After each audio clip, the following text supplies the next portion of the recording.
अस्सलाम वालेकुम। आज मैं बना रही हूँ तंदूरी चाय। आज मैं आपको बताऊंगी कि घर में तंदूरी चाय चूल्हे पे कैसे बनाते हैं। ये बहुत आसान तरीका है घर में बनाने का। चाय के लिए मैं आपको चीज़ें बता देती हूँ। 2 कप मैंने दूध लिया है, 2 टेबल स्पून मैंने पत्ती ली है, आप ज़्यादा भी ले सकते हैं।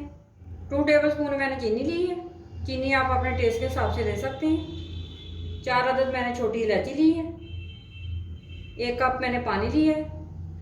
ये मैंने छोटा मटका लिया है, इसको मैं 20 मिनट के लिए चूल्हे पे गर्म करने के लिए रख दूंगी। एक पतीला लिया है मैंने, इसके अंदर दूध ऐड करेंगे।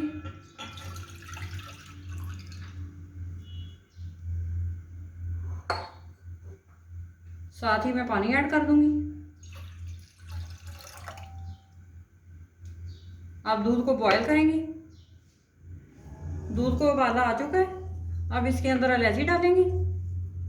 इलायची को मैंने खोल लिया और साथ ही मैं पत्ती डाल दूंगी।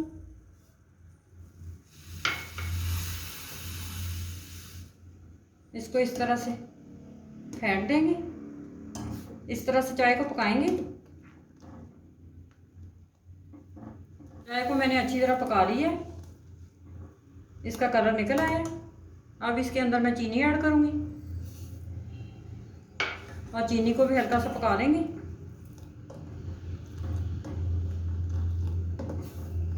चाय तैयार हो गई है। अब इसको मैं छान लेती हूँ और इसकी आग बंद कर देती हूँ।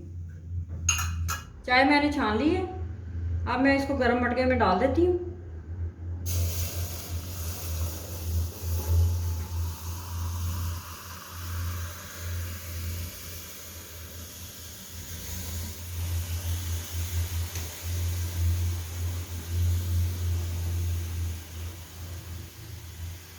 अब मैं चाय को 5 मिनट के लिए मटके में पड़ी रहने दूंगी। मेरे पास 2 छोटी मटकी हैं, मैं चाय इनमें डाल देती हूँ।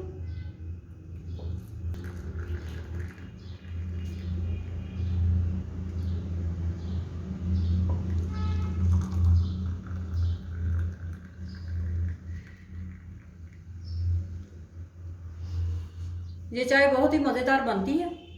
आप इस रेसिपी को ज़रूर ट्राई करें और मेरे चैनल को सब्सक्राइब करें।